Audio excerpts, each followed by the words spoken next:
Berbahagia setiap orang yang mendengar firman, memelihara dan melakukan dalam hidup setiap hari. Shalom. Itu terlalu pelan, kuat sedikit. Shalom. Lebih lagi, shalom. Tema kita adalah memenuhi panggilan untuk menjadi berkat. Diharapkan saudara-saudara setelah mendengar khotbah ini, saudara-saudara menyadari bahwa Tuhan memanggil saudara untuk menjadi apa? Berkat. Biasanya kalau harus jadi berkat, sudah dapat berkat dulu. Amin. Mau jadi berkat ke mana kalau dia tidak dapat berkat? Saudara diberkati atau tidak? Ada sawah? Ada kok tidak? Ayam di rumah? Ayam kampung atau ayam potong? Banyak. Bagi dulu. Ya, kita diberkati untuk menjadi banyak orang sudah diberkati tapi sekikir sekali. Amin. Bahkan dengan Tuhan Allah pun dia sekikir. Amin. Di sekitar sini biasa ada acara kumpul keluarga. Untuk acara apa? Nikah, terus apa lagi? Orang mati tidak kumpul. Memang orang mati tidak bisa bangun kok kumpul. Nikah, kematian kita kumpul. Tapi ketika datang di Tuhan, banyak yang tidak bawa persembahan juga. Ini persembahan lewat dong hanya. Betul kok tidak? Di sini ada kok tidak? Sebentar kita lihat yang di bagian persembahan supaya jelas. Kita semua ini diberkati, tapi banyak sekikir dengan Tuhan. Amin. Nah, saudara-saudara, saya ingin mengatakan di awal bahwa manusia telah jatuh di dalam dosa, tetapi Tuhan Allah tidak mau membiarkan manusia itu sengsara dan binasa. Panggilan kepada Abraham itu adalah sebuah bagian di mana Tuhan memulai. Dia panggil satu orang. Dari satu orang menjadi satu bangsa namanya Israel. Kejatuhan manusia dalam dosa, terus rencana penyelamatan Allah. Allah mulai panggil Abraham, manusia dia harus diselamatkan. Manusia harus diberkati, tapi yang paling utama mereka mesti diselamatkan. Saudara, karena itu saudara-saudara, saya akan mulai mengatakan kepada kita dengan makna kesulungan dulu. Karena setelah jadi Israel, kita melihat bahwa ini bangsa menjadi yang sulung. Hak kesulungan itu tidak sekedar berkaitan dengan warisan-warisan. Tidak sekedar berkaitan dengan bukan sekedar itu. Tanah, sawah, sapi, ayam, babi, tidak sekedar itu. Tidak. Sebab kalau hanya tertuju pada warisan-warisan itu warisan bisa bikin kita bertengkar, berkelahi. Betul atau tidak? Di Lemadak sini ada yang suka berkelahi gara-gara warisan. Sawah, tanah, istri. Istri tidak masuk di sini. Iya, tapi kalau hanya tertuju pada warisan, kita hanya bertengkar. Amin kok? Nah, bangsa Israel, saudara, nanti dalam kisah Yakub dan Esau, saya sampaikan kepada kita bahwa hak kesulungan itu berkaitan dengan 3 hal. Berapa hal? Berapa hal?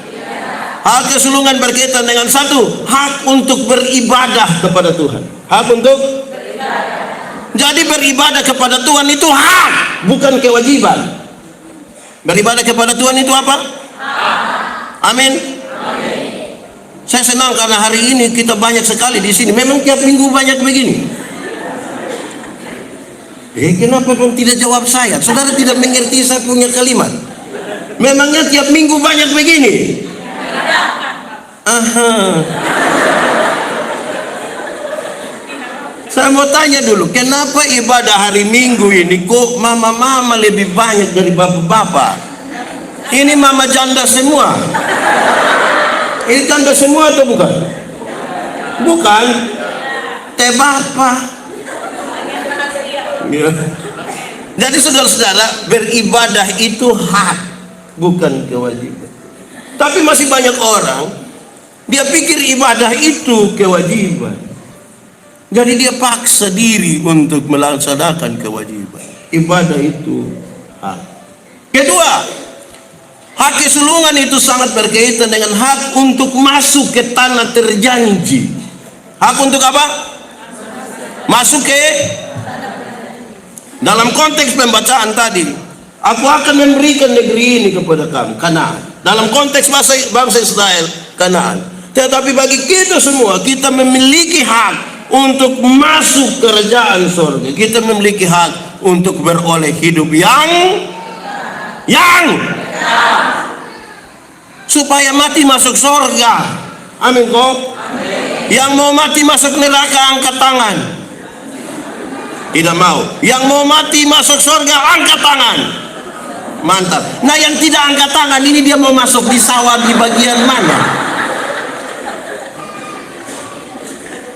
Hak untuk masuk tanah terjanji. Amin. Yang ketiga, saudara-saudara, hak kesulungan itu sangat berkaitan dengan hak untuk menjadi berkat. Sama-sama 1, 2, 3. Hak untuk menjadi berkat. Jadi berkat itu hak, bukan kewajiban. Kepada kita dimungkinkan untuk menjadi berkat. Saya suka kisah ini. Ada 2 orang berdoa di Tuhan minta karunia. Minta apa? Karunia. Ternyata di Tuhan tinggal 2 karunia. 1 karunia memberi, 1 karunia menerima. Orang pertama cepat-cepat ambil karunia menerima.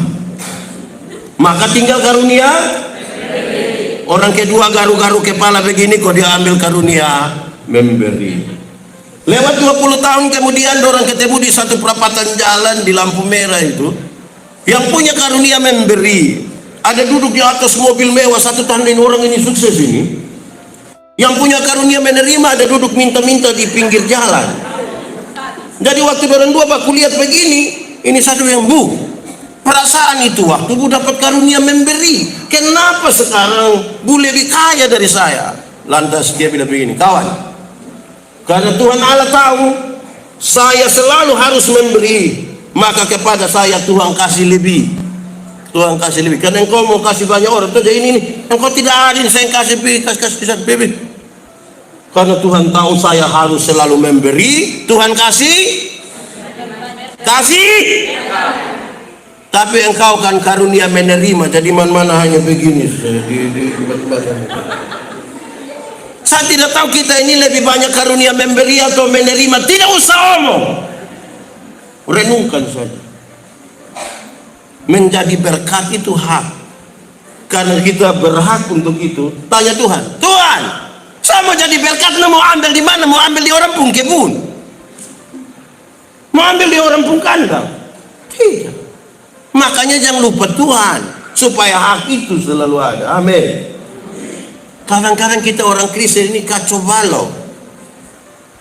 Dulu belum ada kios, belum ada sapi, rajin gereja.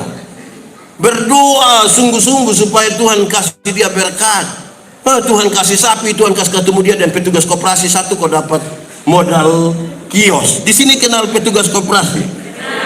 Harian atau mingguan? Nanti saya suruh tidak usah datang, ledong tahunan sudah. Tuhan sudah kasih dia modal, sudah dapat sapi, sudah bisa buka kios. Hari Minggu tidak gereja lagi, tidak gereja. Kita bilang, toh, kenapa tidak pergi gereja? Tuhan suka kasihin barang dong, kita tidak urus lagi, Tuhan marah lagi. Di sini ada yang begitu? Itu yang paham apa dong? Supaya kita doakan dia. Ada kok majelis suami ada yang begitu. Ada, angkat tangan yang begitu supaya kita doakan dia. Supaya dia jadi baik sedikit, kok jadi berkat. Mau diberkati kok tidak? Amin kok. Anak-anak. Di sini tidak ada anak-anak. Yang par tadi itu tante-tante semua. Anak-anak. Anak-anak. Siapapun bapak mama yang pemalas gereja angkat tangan, nanti om kasih. Kamu mulai sembunyi kejahatan. Oke, baik. Jemaah, pembacaan tadi kasih tahu kita saudara-saudara. Tuhan panggil Abraham. Kalau saudara dengar nama ini nama yang tadinya yang kita baca dia nama Abraham. Kemudian dia akan menjadi apa? Menjadi engkau akan menjadi, kalau kita baca sampai pasal 17 dia bilang engkau akan menjadi bapa sejumlah besar bangsa. Karena itu namamu bukan lagi Abraham, melainkan Abraham. Di sini ada yang nama Abraham. Ada. Dia di mana? Dia di pohon terbanting di mana? Saudara, pergantian nama dari Abraham menjadi Abraham itu bukan ganti-ganti sembarang-sembarang sama kayak kita pu anak dong. Masih di Lemadak dia pun nama Yakobus, orang panggil aku. Di sekolah di Kupang sana pulang datang dia ganti. Kamu dan panggil saya aku, panggil saya Jeko. Tidak. Di sini nama Daniel, kau orang panggil Niel. Pulang dari Kupang minta kau panggil dia Danger. Tidak begitu. Di sini nama Maria orang biasa panggil Mia. Kita di kampung kalau Maria orang panggil Mia. Ada Tante Mia di sini. Tante Mia. Mantan Tante Mia. Nanti pergi sekolah di Kupang. Tante Mia sampai sekolah lah di Kupang. Pergi kuliah di Kupang pulang datang tidak mau nama Mia lagi, suruh panggil Manohara. Oh. Lama-lama dia bikin huru hara di kampung kok kita pusing. Nah, saudara-saudara, mari kita lihat. Ada beberapa hal menjadi refleksi bagi kita. Satu, Tuhan panggil kita, Tuhan panggil Abraham. Untuk apa? Untuk tujuan Tuhan. Sama-sama, untuk apa? Tujuan. Kalau Tuhan panggil saya, Tuhan punya tujuan. Kalau Tuhan panggil Abraham, Tuhan punya tujuan. Kalau Tuhan panggil Bapak Mama dan orang semua, Tuhan punya apa? Jangan sampai Tuhan panggil kita untuk kita lebih banyak pakai kita punya tujuan daripada tujuan Tuhan. Karena itu nanti bukan Tuhan yang pakai kita, nanti kita pakai kembali Tuhan lagi. Itu yang salah. Nah, tujuan Tuhan apa? Tujuan Tuhan adalah menyatakan tanda-tanda kerajaan Allah di tengah dunia. Menyatakan apa? Tanda-tanda kerajaan. Ya, yang di bawah dong, saya tidak dengar dong suara kuat-kuat. Ulang. Menyatakan apa? Kerajaan. Itu tujuanku. Kerajaan Allah itu berkaitan dengan pemerintahan Allah yang penuh kasih. Kerajaan itu pemerintah. Pemerintahan yang penuh kasih, keberpihakan, pertolongan, keadilan, kebenaran, itu pemerintahan Allah. Sehingga di mana orang-orang Tuhan panggil, mestinya di situ kasih ada. Tidak boleh orang saling bertengkar, bakalai kakak adik.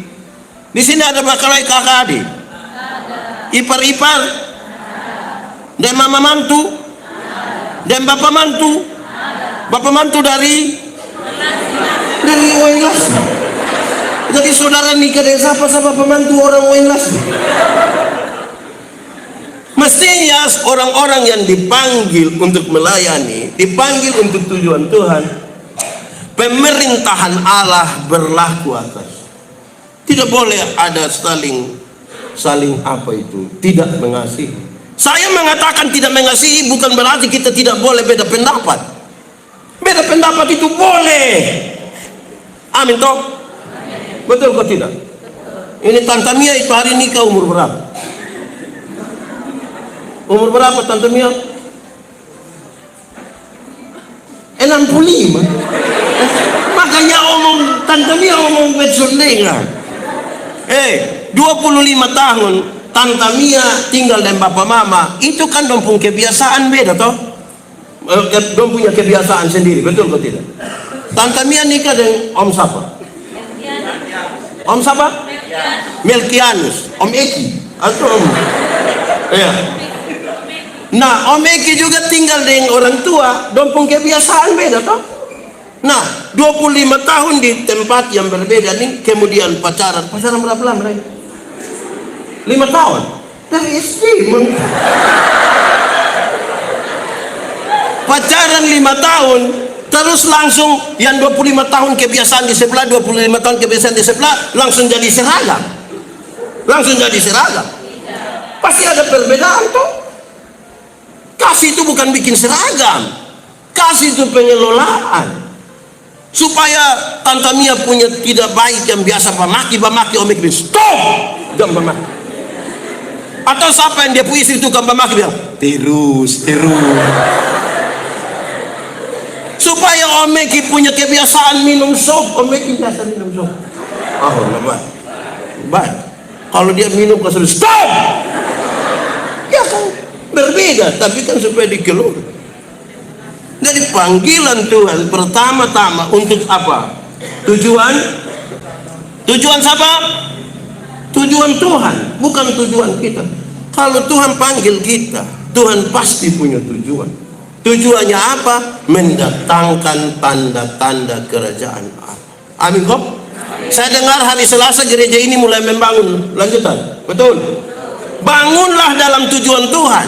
Murnikan hati untuk tujuan Tuhan. Untuk sebuah pelayanan, tidak semua selalu mulus. Pasti ada hambatan. Ada orang yang dikaruniai, bukan karuniai. Ada orang yang terbiasa sekali dengan hanya protes, tapi jalan saja. Namanya kita jalan dalam tujuan, murnikan kita punya hati untuk memulai sesuatu. Amin. Namanya di dunia ini pasti ada masalah. Betul betul tidak? Yang tidak ada masalah itu hanya dua orang. Satu dia pun nama orang mati. Yang kedua dia pun nama orang gila. Mama dong ternyata kamu. Orang mati itu dia mau pakai kacamata, kok tidak, tidak penting toh? Kan dia tidak lagi membaca di kerajaan surga. Makanya hidup itu kasih memang dia Alkitab, bukan sumati baru taruh Alkitab di peti. Yang dia hidup itu kasih memang Bapak baca daripada Bapak cakar-cakar KP terus. Lebih baik baca. Di sini ada yang cakar-cakar KP. Dia ujian tahun. Tuhan panggil kita, itu ada tujuan Tuhan. Amin kok? Amin. Nah, kedua saudara-saudara, waktu Tuhan panggil kita untuk tujuan Tuhan itu kan menjadi berkat. Kalau kita sudah diberkat ke tanda-tanda kerjaan Allah tadi toh, itu berarti baru boleh Allah dimuliakan karena kerajaannya dinyatakan toh. Lalu Pak Pendeta, kalau yang kedua ini menarik karena berkaitan dengan kalau Tuhan panggil kita, apakah Tuhan kasih kita pergi kosong-kosong? Tidak. Tuhan panggil kita, dia lengkapi kita dengan karunia-karunia. Dilengkapi dengan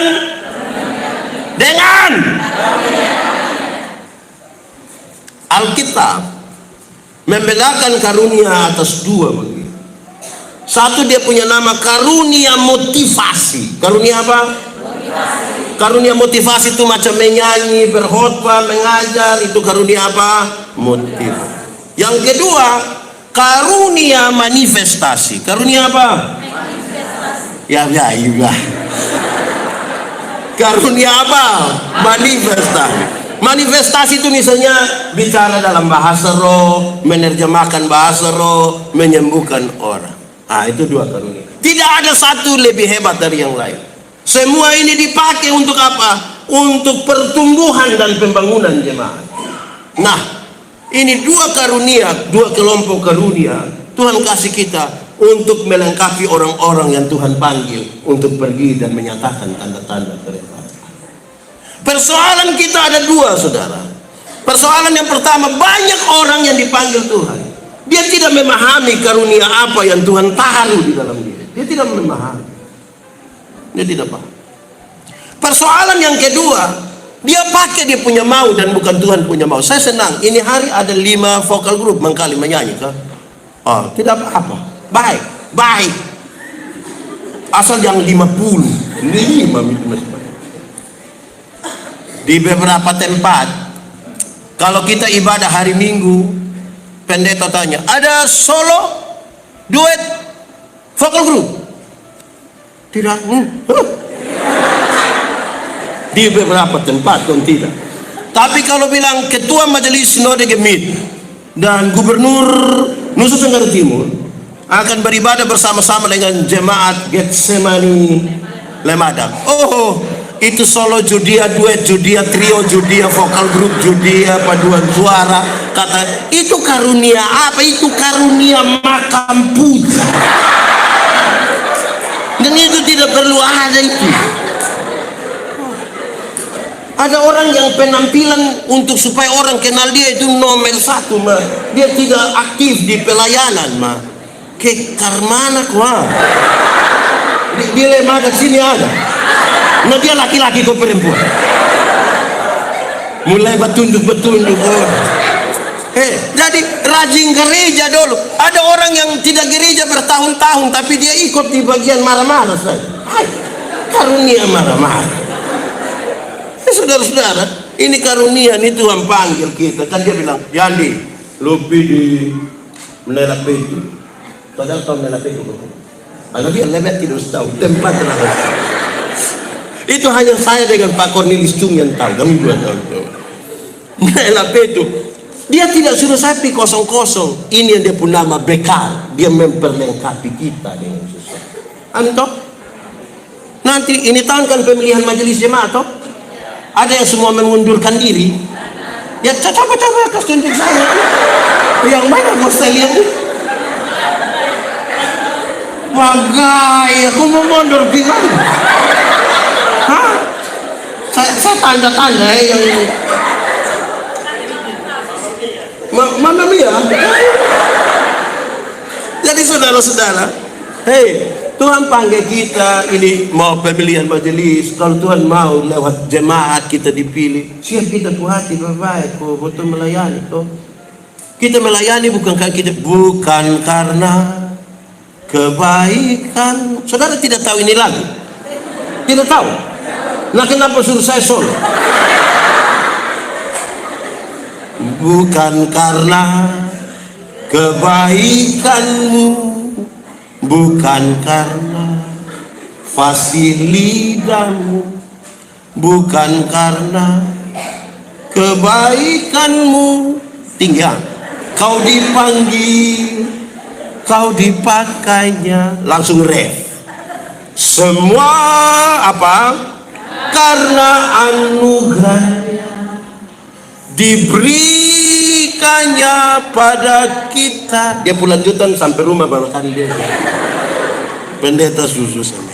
Jadi bukan karena kita supaya habis pemilihan jangan sampai ada yang bilang begini, sebenarnya saya tidak mau. Di sini ada yang biasa omong yang sebenarnya saya ada. Oi, Tuhan tandau. Tuhan lengkapi kita dengan karunia. Toh kan mau jadi berkat dan semua orang kemudian memuliakan Tuhan Allah. Amin kok. Memulia. Biarlah semua yang bernapas apa memuji. Ya, memuji Tuhan. Oke, kedua, yang ketiga saudara-saudara, saya ajak kita untuk memahami bahwa Tuhan panggil kita bukan saja untuk tujuan Tuhan, bukan saja melengkapi kita dengan karunia-karunia, tetapi dia tahu bahwa perjalanan ini harus dilaksanakan dalam pelayanan. Maka dia rindu supaya orang-orang yang sudah dibekali itu, mereka punya jiwa, mereka punya batin itu mesti fokus. Mesti apa? Mesti apa? Fokus itu berkaitan dengan kan tujuan kita itu apa? Kita nih Tuhan panggil untuk apa? Dia lengkapi kita dengan karunia ini untuk apa? Nah, fokus di situ. Fokus. Abraham, pergilah ke satu tempat yang akan kutunjukkan kepadamu. Tapi engkau punya hati mesti kuat. Karena dalam perjalanan ada tantangan, ada belok kiri, belok kanan, belok kiri, belok kanan. Engkau mesti fokus. Nanti besok-besok jadi diaken, fokuslah jadi diaken. Besok-besok jadi penatua, fokuslah jadi penatua.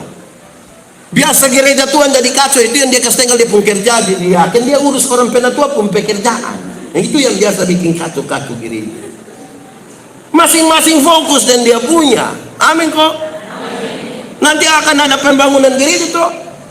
Ibu-ibu dong yang sudah dikasih kesempatan jadi seksi corko konsumsi. Oh, saya kira ibu dong di seksi cor. Seksi konsumsi, urus saja bawang goreng, kuah asam, luar, dan sei. Tidak usah urus itu plafon di muka dan lain-lain. Tahu yang saya maksud? Supaya bagian yang dipercayakan kepada kita fokus di situ, dan fokus itu harus dimulai dari dalam. Fokus mesti mulai dari dalam. Saudara tahu kalau kita tidak fokus, saya ini keliling banyak tempat, pelayanan, membangun. Kadang-kadang aneh. Panitia banyak-banyak. Perhadapan doang banyak-banyak. Separuh pakai menangis. Pas kerja, sedikit orang datang. Nanti makan.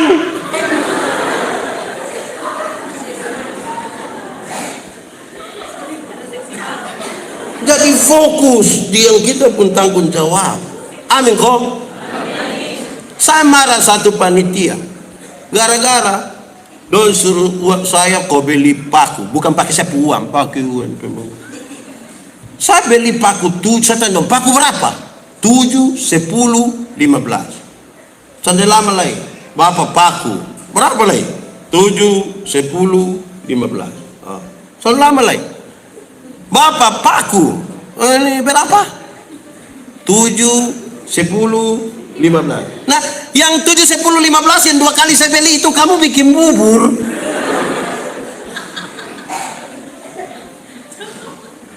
Kenapa? Karena yang lain dia fokus itu, dia duduk, dia korek-korek begini. Tidak lama dia pulang, dia bawa 2 kilo.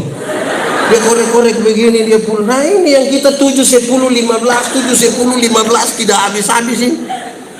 Jadi fokus di bagian mana tuh penting. Amin kok. Saya berkhotbah saya bilang begini. Tujuan dan fokus itu saudara bisa membuat kita punya tindakan ini jelas. Contoh. Misalnya pendeta Yandi itu dia pesta, dia mau bungkus daging. Itu dia setara di dia pun pikiran pada saat ini dia mau bungkus daging. Saudara bisa tahu dia punya gerakan. Karena dia setara di sini bungkus daging, bungkus daging, bungkus daging.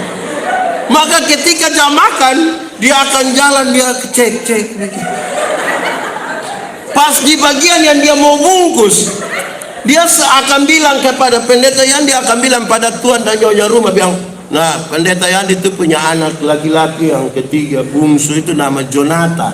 Nama siapa? Jonathan. Nanti dia datang, dia bilang, aduh Jonathan paling suka ini dah. Langsung mama pendeta perasa bilang, bungkus. Jadi fokus itu penting. Dia membentuk kita pun perilaku. Amin kok. Amin kok tidak.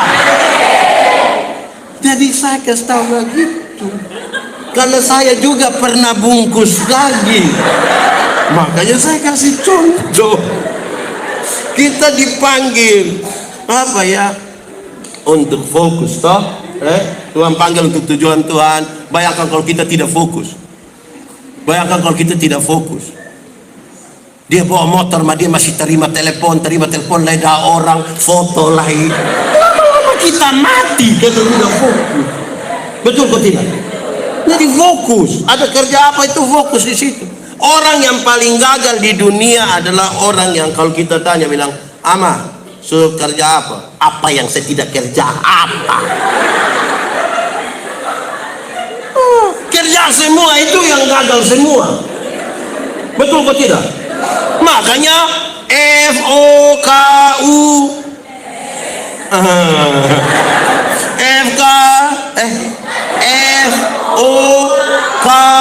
FOKUS. Pakai bahasa timur bilang fokus. Kita fokus. Amin ya. Keempat, Tuhan panggil kita untuk tujuan Tuhan, dilengkapi dengan karunia, mau kita fokus. Tapi yang keempat, kepada kita diberi kesadaran. Tuhan pakai banyak cara. Tuhan pakai cara. Tuhan panggil pendeta Yandi itu beda Tuhan panggil Ibu Mia, beda Tuhan panggil Om Eki, beda Tuhan panggil Ibu Enda, beda Tuhan panggil Koneki, beda Tuhan panggil tadi yang menari Siripinang itu, dia nama siapa dulu? Sonya yang mana? Sonya pulang. Ini dia tidak fokus ini. Gitu. Nah, Tuhan panggil kita tuh cara-cara beda-beda toh. Amin. Karena itu ada dua maksud. Satu, Supaya kalau kita masing-masing dalam perjumpaan yang beda-beda tuh, wih betul Tuhan ya, kita ketemu kita bilang Tuhan kita tuh terlalu hebat. Tapi supaya kita saling melengkapi toh. Amin. Kita datang dan tim. Pendeta Yandi tidak perlu main keyboard. Karena memang dia juga tidak tahu. Orang lain saja yang bermain. Orang lain yang sambung ini. Aha. Orang lain yang foto, orang lain, masing-masing kita diberi beda-beda. Supaya kita saling, bukan saling iri hati dan menghancurkan. Betul kok tidak? Kadang-kadang kita pun tidak baik ini yang orang lain pakai karunia yang Tuhan kasih, memberkati banyak orang. Dia bukan kembangkan karunia yang Tuhan kasih, dia hanya hidup dengan omong orang punama sah. Betul kok tidak? Dilema ada cinju ada. Dong ada ikut ibadah. Nah dia pakai baju warna biru.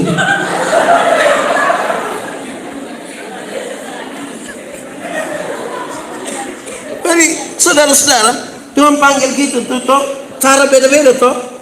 Nah, supaya kamu saling melengkapi, supaya kamu betul-betul. Karena fokus tadi kita saling melengkapi, ya nama Tuhan dipermuliakan toh. Nama Tuhan saya tidak perlu tahu semua barang. Saya dikaruniai berkhotbah, saya datang dan tim, saya berkhotbah. Yang pimpin pujian silakan orang lain. Dia jangan bikin diri inti. Di Lemada sini ada yang biasa bikin diri inti. Dia pemain bola. Dia Messi. Jangan iri hati, apalagi suanggi. Jangan suanggi orang. Tahu suanggi? Dia di sini. Jadi saudara-saudara, Tuhan mau begitu. Tuhan mau begitu. Selempat toh, dia panggil kita untuk tujuannya, lengkapi kita. Terus apa? Dia mau kita fokus. Dengan banyak cara dia panggil kita supaya kita saling melengkapi. Tapi untuk itu kemudian kita diminta untuk mengambil keputusan. Mengambil apa? Keputusan itu penting.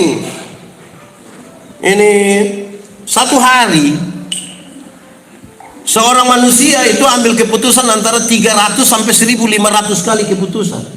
Berapa? 300 sampai. Nah, itu punya konsekuensi ke masa depan.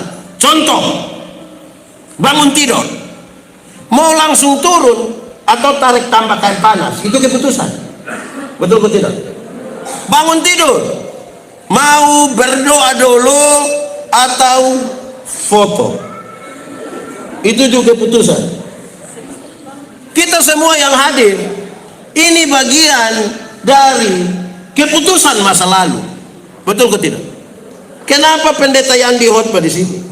Karena saya pernah ambil keputusan kira-kira 29 tahun lalu untuk jadi pendeta.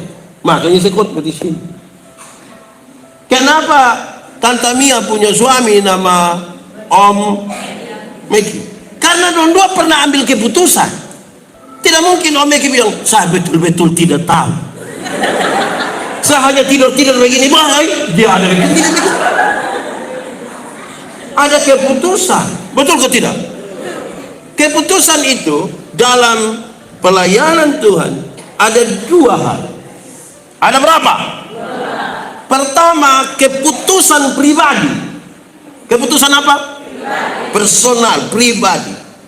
Tapi yang kedua, keputusan komunal, keputusan bersama. Keputusan apa? Bersama. Itu tuh. Di ini Getsemani Lemada kini ada keputusan bersama. Aha. Nah itu sudah keputusan untuk kita memulai. Kan begitu. Jadi Tuhan mau kita ambil keputusan karena ada target. Untuk keputusan itu kan kita melewati proses kan? Melewati proses. Kadang-kadang ambil keputusan itu kita beda pendapat. Kita bisa berbanting ke kursi. atau kedera? Oh, kedera. Pasti sama. Jadi saudara-saudara, kita belajar untuk itu. Keputusan pribadi kita, tapi juga yang kedua keputusan secara bersama, secara komunal. Saudara, kisah ini kan sederhana. Tuhan panggil Abraham. Abraham, pergilah ke satu tempat yang akan kutunjukkan kepada. Aku akan memberkati engkau. Orang-orang nanti diberkati karena engkau.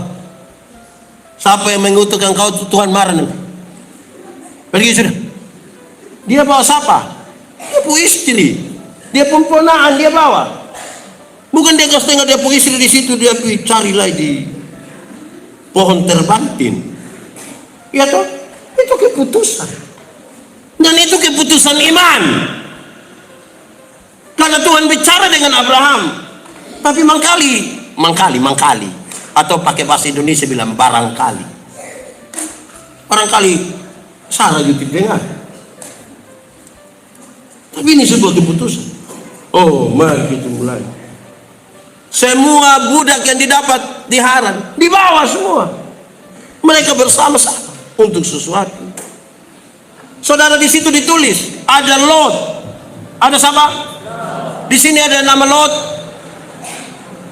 Anak sekarang tidak ada yang nama Lot lagi. Dan pun nama sudah ada yang Lesti.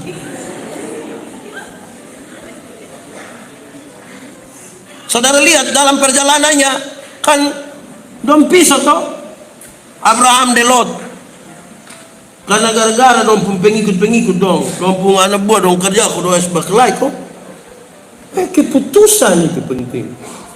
Amin. Nah sekarang di bagian terakhir, bagian ke-6, saya akan menyampaikan hal yang saya kira menjadi sesuatu yang sangat penting dalam panggilan untuk kita menjadi berkat, dan pada akhirnya semua yang bernafas itu memuji Tuhan. Keenam, Tuhan panggil kita, panggil Abraham, panggil saya, panggil kita semua ini sangat punya kaitan supaya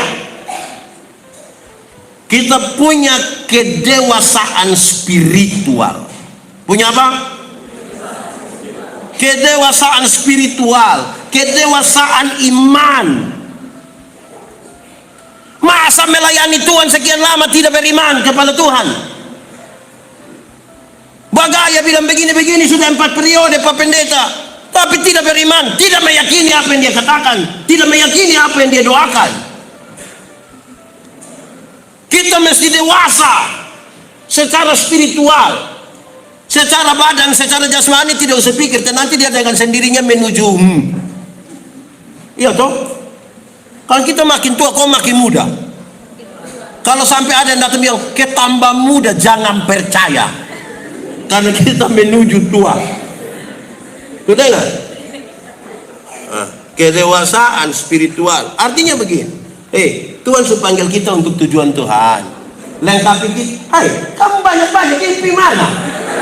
Siapa yang panggil kamu? Kok kamu? Ini dengar sepotong-sepotong begini. Kamu tunggu.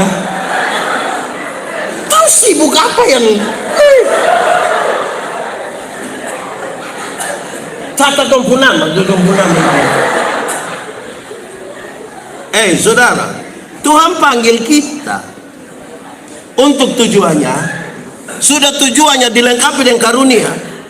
Fokus, ya toh, apalagi dengan cara yang banyak, ambil keputusan, dan yang paling terakhir, dia mau pengalaman dengan Tuhan ini membuat kita semakin dewasa secara spiritual. Betul kok tidak? Misalnya, ada yang nikah 10 tahun. Di sini ada yang nikah 10 tahun? Oh, semua baru 22 tahun. Ada yang nikah 10 tahun? Ada? 15? 20? 25? Waktu kenal pertama di tahun-tahun awal tuh kan kotong beda pikiran, beda semua tuh, dan itu laki-laki yang disebut suami dan itu perempuan yang kita sebut. Tapi karena kita sama-sama saling mengenal, satu saat waktu beda pandangan sedikit, lantas istri bilang, "Papa betul tahu Papa." Kalau tahu dari mana? Kita sudah 15 tahun ini. Berarti kita makin memahami sesuatu kan? Betul kok tidak? Teman di Facebook itu tidak kenal kita. Di sini ada Facebook. Dia pun nama.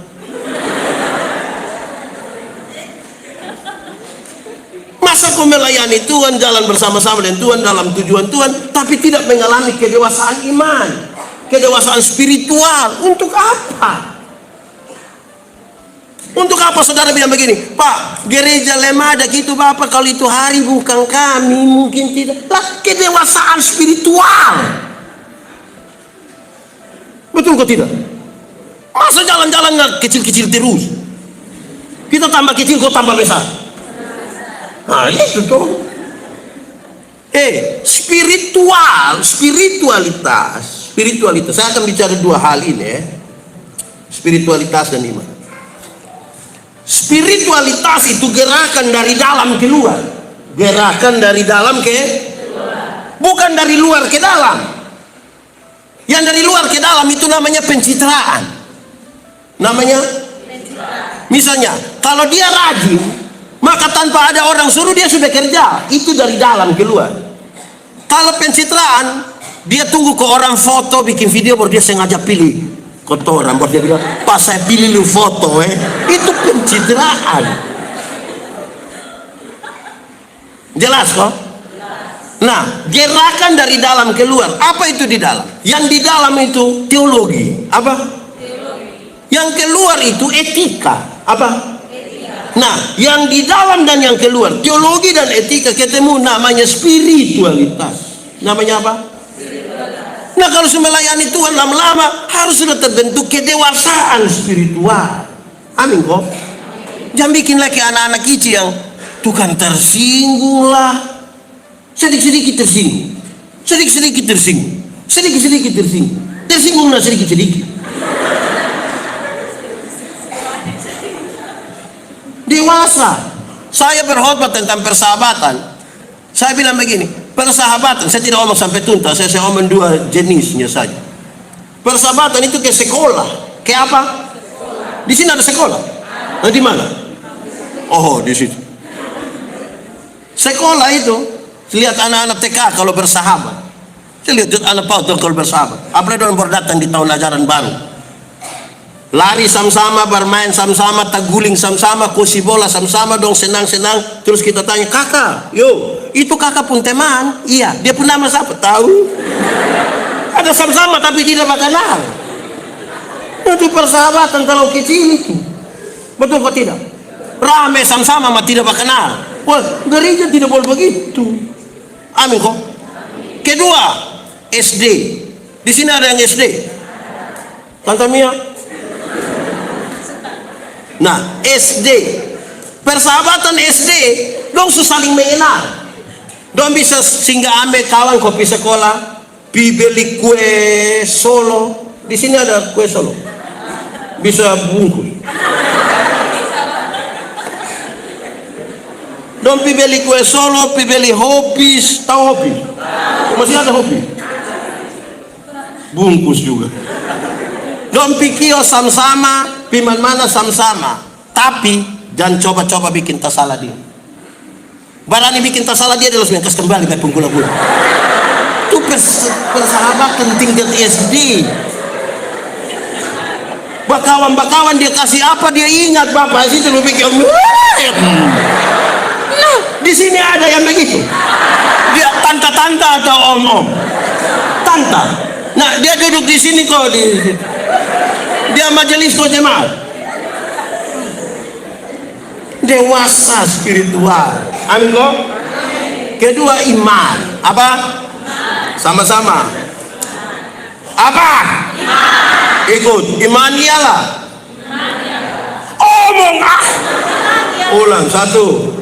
Iman ialah dasar dari segala sesuatu yang kita harapkan dan bukti dari segala sesuatu.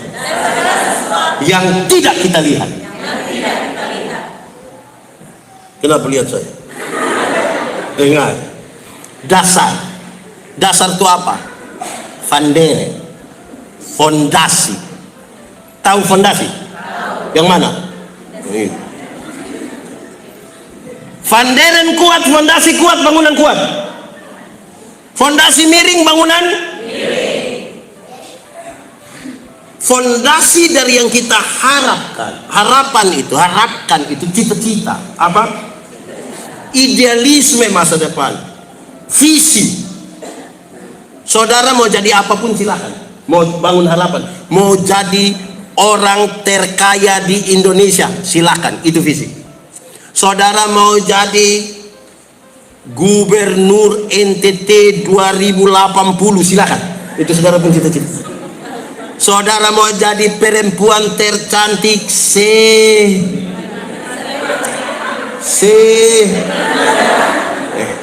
mau saja, silakan. Tapi saudara bangun itu di atas fondasi apa? Itu yang penting. Karena orang yang tidak beriman pun dia kepingin kaya, dia kepingin sukses, dia kepingin cantik. Ya toh? Kita bangun dia di atas fondasi apa?